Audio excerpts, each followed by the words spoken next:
Welcome once again to How to Relate to Anyone. Here is Dr. Orv Owens. Well, hello again, and I'm so glad that you've stayed with the program and are now on our last lesson, number 52. I would really recommend that you go back over some of the lessons, especially some of those that might have been a little heavy for you, because the more you view each lesson, the more it'll become a part of you. It'll be a natural action or reaction in any given situation. I'm going to do a little review tonight on this program just to refresh you a little bit on some of the key points that I feel have to be in place if you're going to have the success you're looking for in your ability to establish a relationship with anyone.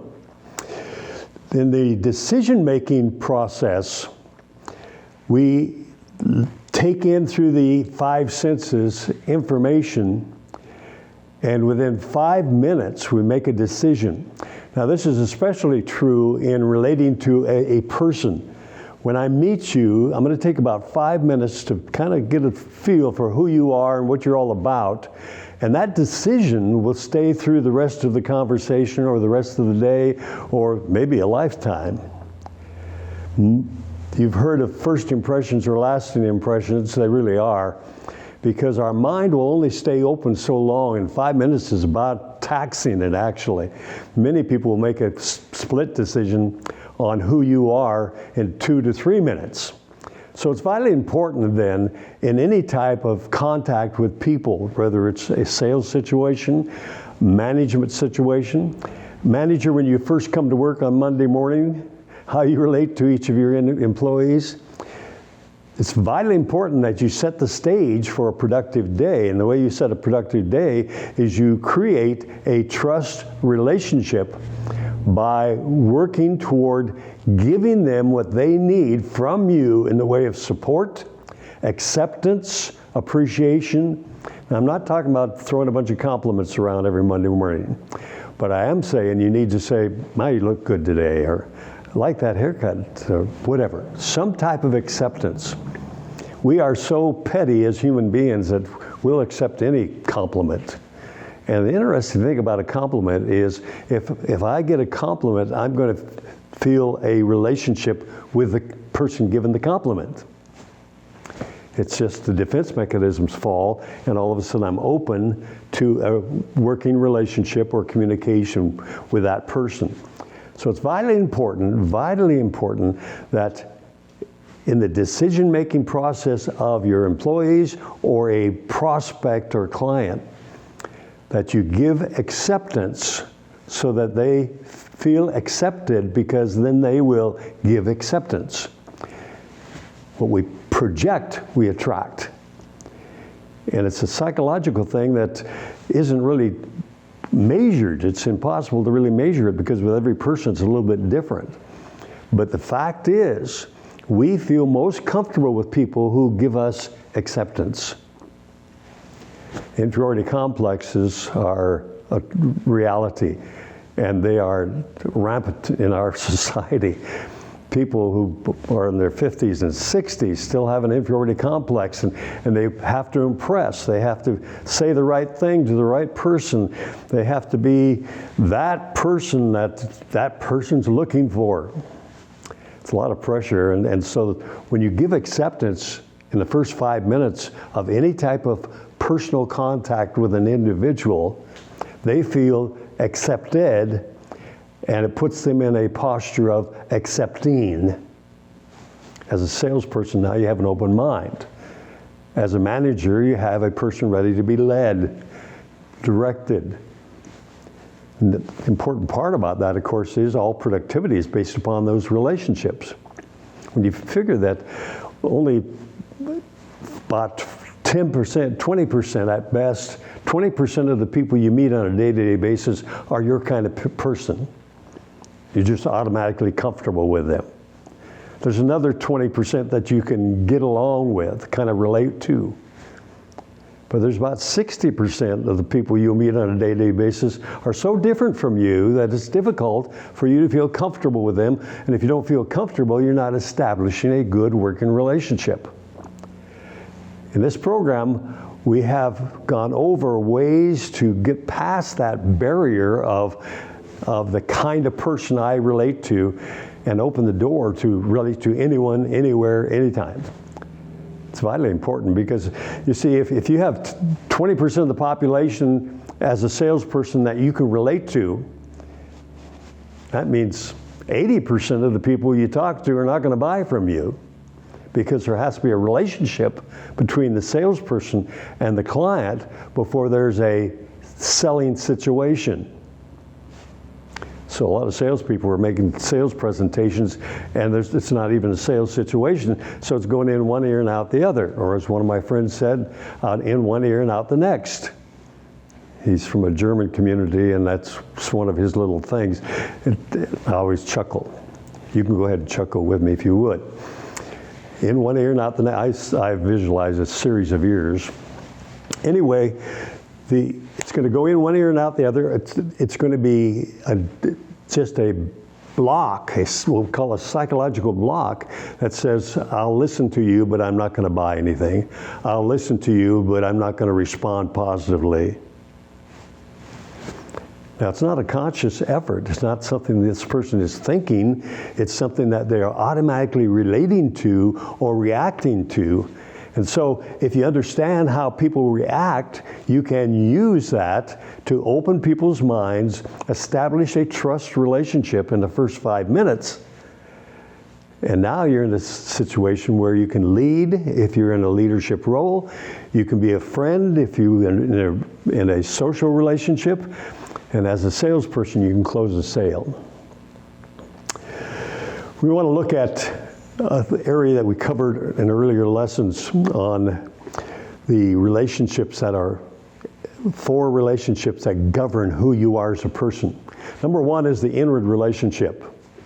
That's who you think you are. Vitally important that you know who you are and have a good high self-esteem, strong self-image, and a strong self-acceptance. And if you recall from the lessons on that subject, self-esteem is the value you place upon yourself. Self-image is a mental picture of what you can and cannot do. And self-acceptance is being able to accept yourself as you are today. I'm 452 years old. We've got a special camera that doesn't make me look that old, but that's where I am. And I have to accept myself at my age. When I look in the mirror, when I meet people, I have to be me at this age today. Nothing I can do about that. You have to do the same thing. And if you cannot do that, you're going to project negatives. So that inward relationship, self-esteem, self-acceptance, and self-image are vitally important that they're high, because it's going to determine the value of who you are projected to every person you meet today. The second relationship is an upward relationship, and that's how you relate to authority. Everybody's under some authority. Some people don't think so, but they really are. They can find that out if they break the law or whatever.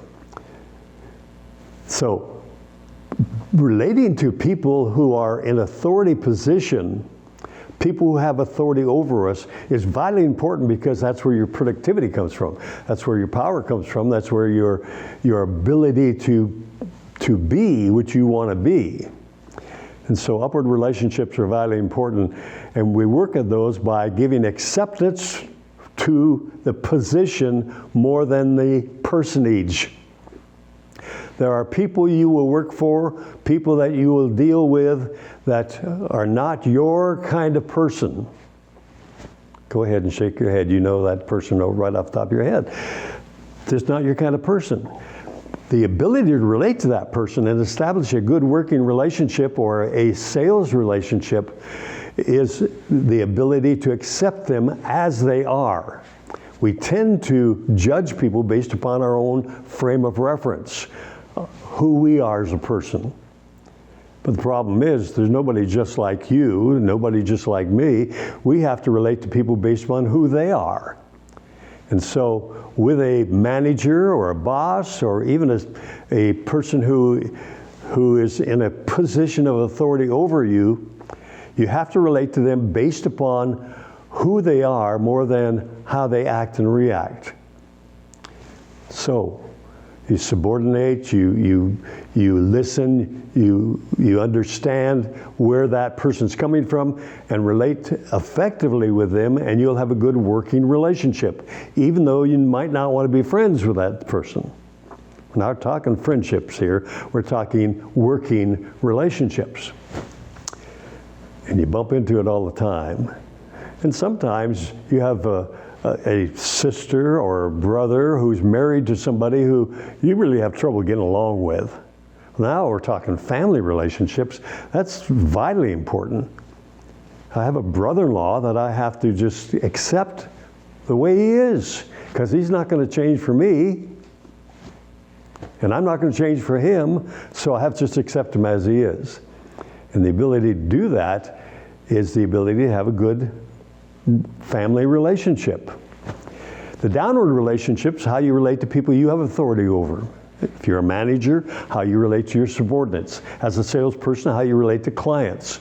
That downward relationship is how much responsibility you are willing to carry to satisfy that person's wants, needs, and desires. Wants are physical, needs are emotional, desires are spiritual. And when I say spiritual, I'm not talking religion, although that is one element of it. But we are a personage, our total personage includes a spiritual element where you can sense somebody's presence. That's a spiritual sensing.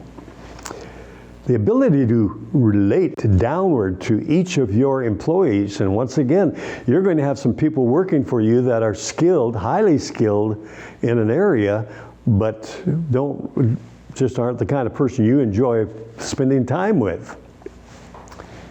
But you have to work with them and you have to manage them. And the ability to be able to get into their shoes and relate to them based upon their value system will determine how effective you're going to be in relating to that person on a day-to-day basis. The third relationship we talk about is the outward relationship. And that's how you relate to people on a peer level, how you relate to people who are social relationships. Maybe half an hour, maybe an hour, maybe a lunch.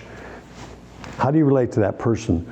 You don't have authority over them, they don't have authority over you, you're just friends. Being in an open-minded, giving posture is the easiest way to establish a relationship with anyone. So it's vitally important in your social life that you be able to accept people right where they are, just as they are, with all their hang-ups and all of their whatevers, and all their positives, and enjoy that relationship by just opening up or giving of who you are to them. How do you give of who you are? You listen, you agree with, or add information from your own thought process. Interaction of communication is part of giving. Accepting people for who they are is part of giving. And the ability to give is vitally important in any relationship. Now, these four relationships, inward, upward, downward, and outward, are all part of your day-to-day life. And vitally important that you understand what relationship you're in at a given time. We have managers who try being friends with employees. That's not the job. The job is to manage the employees. And as soon as you become friends with employees, they'll start taking advantage of you and showing up late for work and leaving early. Well, the boss doesn't care. I mean, it's my friend. And if you try giving an order that's not a comfortable order, they'll probably say, come on, this is me you're talking to. This isn't just one of your employees, this is me. I expect to be treated special simply because you have violated or broken down the relationship and the deference between management and employee. You can't do that. You want to be friendly, you want to be the friendliest person in town, but you don't want to be friends with. employees, or clients. As soon as you become friends with clients, if you're in a sales situation, they're going to expect you to give your product for free, or at least wholesale. I mean, after all, we're friends. What kind of friend are you? You're going to make a profit on me, your friend?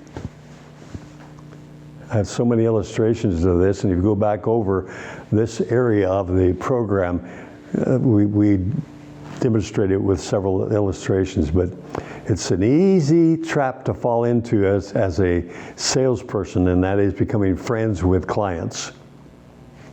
In the real estate business, we did some studies, and one of the studies showed that the real estate salesperson who becomes friends with a client loses them as a client. They actually go buy from somebody else. They want to buy from somebody who knows what they're doing. I mean, they got to know you well enough to know that you don't know what you're doing half the time. We call it deference. The deference is gone. The distance between the salesperson and the client, that distance has to be big enough so that there's a high respect for your professionalism as a salesperson. And you lose that when you become friends with. I'm not talking about friendly, I'm talking friends with. Stay away from that in sales, or you'll be out of sales rapidly.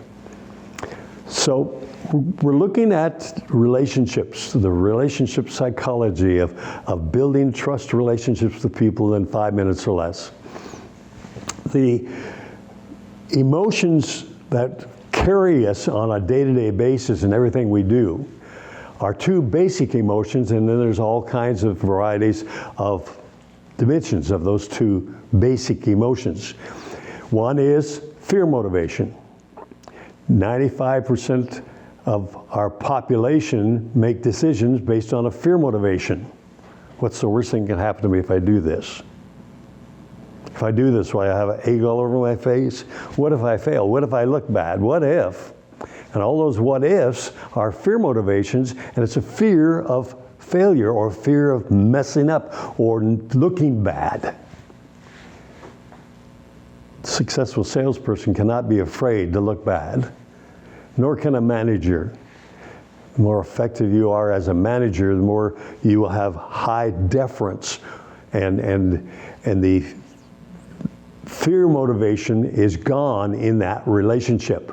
You are literally fearless with that person. You're not afraid to call them in and say, we got something we need to talk about. We got a little problem here, need to correct it. I'm not talking about carrying a heavy hand. I'm not talking about being domineering. That's all fear motivated. It's in itself.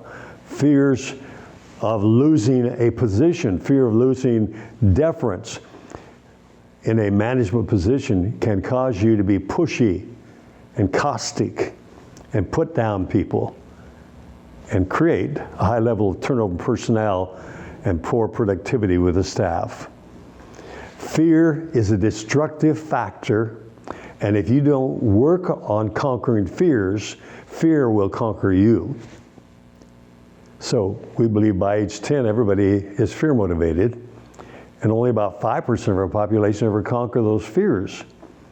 So you've gone through this study. Hopefully you are less fearful today than you were when you started taking this course, because we've worked hard at showing the value of being fearless, not allowing fear to cause me to act or react in a given way. Love motivation, on the other hand, is expressed in giving. What can I give to this situation? What can I give to this relationship? What can I give you in the way of information so you can make a wise buying decision? What can I give to you as an employee so that you can stretch to meet my expectations and your own, so that you're in a growth posture and you're better today than you were yesterday? That all happens from a love motivation where we are working toward building rather than tearing down, picking up rather than putting down. It's really easy to criticize. It's real easy to be caustic. We do it without even thinking about it because most of us are fear motivated. I have to correct myself all the time. I say something and I say, let me apologize for that. Let me say it a different way. Because I understand what I just did was wrong. Well, hopefully this course has helped you understand also. When you're saying something that destroys the self-image, self-esteem of the person you're talking to, that is a put down and that is a destructive force. You need to turn that around into a love motivation, which is giving and lifting and edifying and finding ways for a person to be more productive and to grow and to become more self-sufficient and more secure in who they are as a person. You have that power as a salesperson, as a manager, and you either use it or you abuse it. Because every time you open your mouth, you're either building up or tearing down. We talked about value systems. Everything you do, every action, every reaction, every thought, the most minor or minute thought is based upon a value system. It's a value system you have created in a lifetime. By trial and error, by success and failure, by things you strive toward, by education, by encouragement by other people, all those things have created a value system. This is vitally important. I'll die for this. This is quite important. This is kind of important. This isn't too important. It's a value system. High value, low value. The key is, do you understand your values, your own personal values? And are you using them in your management skills, in your sales skills, and your people skills? Because your value system builds a foundation for the principles you live by. And the principles are the rules you live by. Things you will do and things you will not do. I do this, this, and this, but I'll never do that. Whatever that is. It's a principle. And the principles then control our behavior. So I can look at your behavior and ask you a few questions, watch your actions and your reactions, your facial expressions, your body language, all the things that you're projecting in the way of communication on a day-to-day basis with everybody you meet. And studying your projections of who you think you are, who you want to be, I'm going to get a read on your value system. And it's going to start with things you will do and things you will not do. That's your principles. That pops out real quick in any conversation. Well, I'd never do that. Or I do that all the time. People say these things all the time. And what they're telling you is their principles. And the principles are foundationed on their values.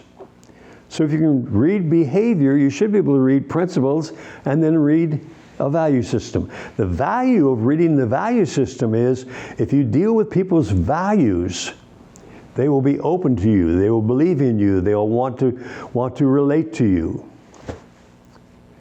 And that takes us into motivations of life, and that is inner motivations that create personality traits, wants, needs, and desires, values, principles, and behavior. All of those things of who you are as a person, or how your client acts and reacts, or your employee, or your spouse, or your children.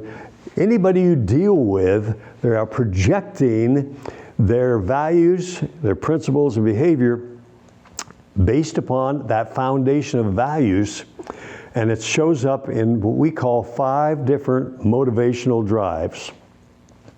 Starting with the most negative of the 5 motivations, we look at a fear motivation, and it's a fear of failure. We call it a fatalistic fear.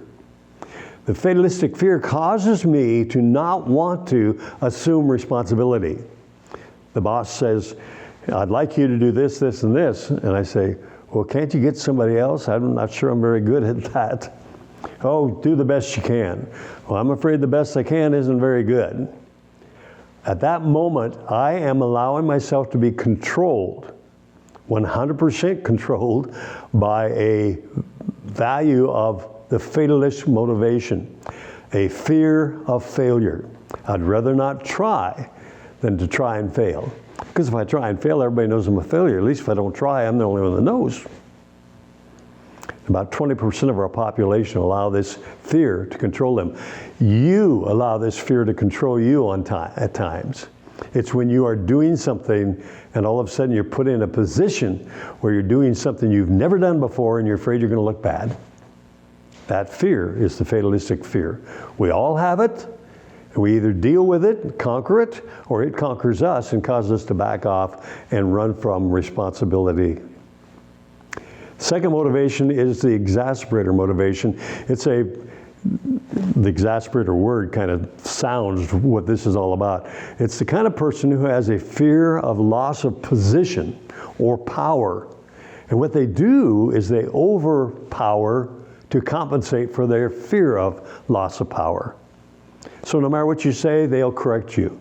No matter what you say, they've done it more. They've done it bigger. They've done it better. They've done it faster. I've got a friend who no matter what I say, he's done it. I've been doing it all my life. In fact, I'm known for that.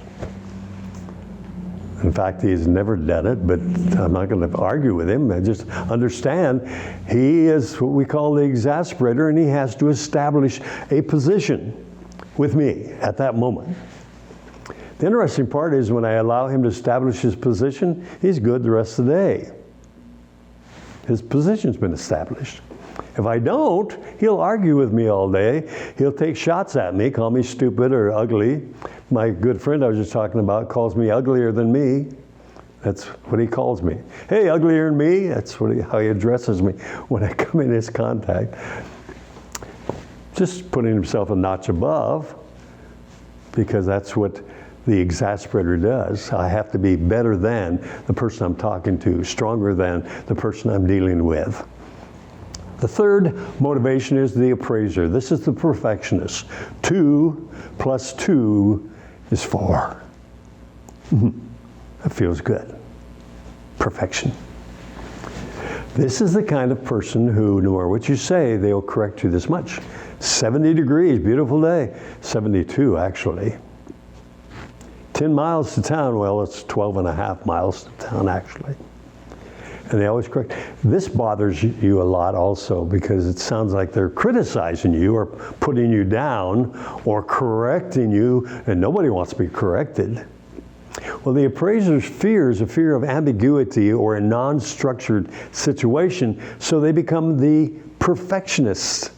And as a perfectionist, they're going to correct the smallest little thing. They don't ask you, may I give you a little advice on that? They just say, what you need to know is, and they'll tell you the correction. The appraiser tends to be very conservative.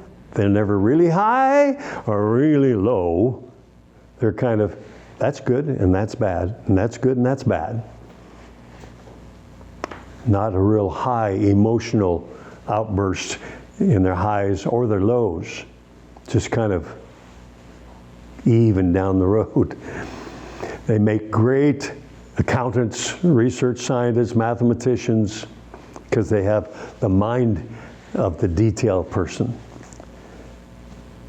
When you deal with that person, then you better stick to facts and figures, or they're going to argue with you from a factual base.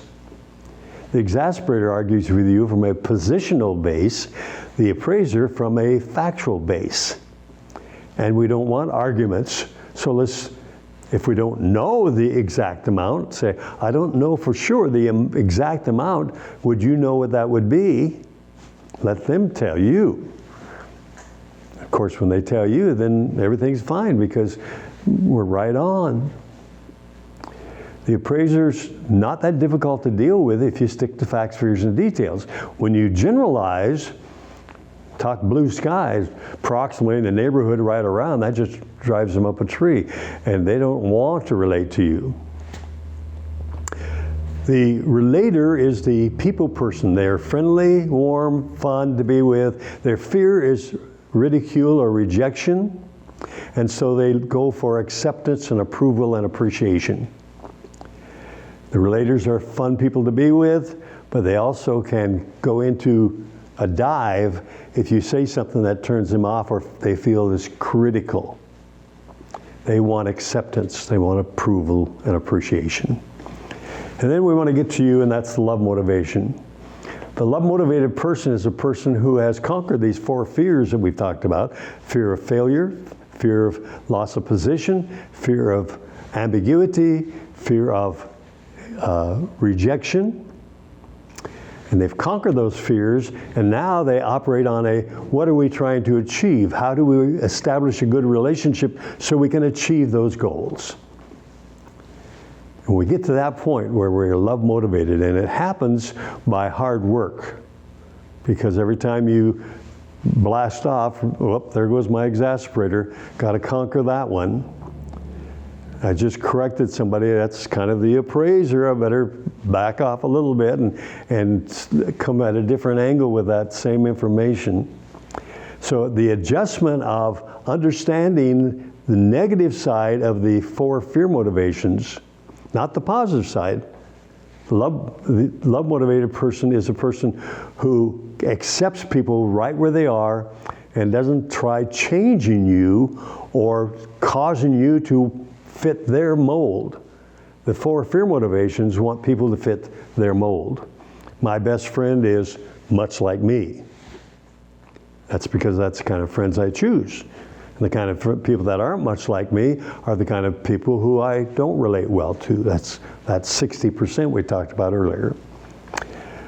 Well, this is something that you need to go back over. As I mentioned in the beginning of this lesson, go back and especially those areas where you feel you need more information, go through the video 2nd time, 3rd time, and you'll see that by going through it, it'll start becoming a part of who you are, and you act and react in that way without even thinking about it. It becomes just part of the natural flow of who you are as a person.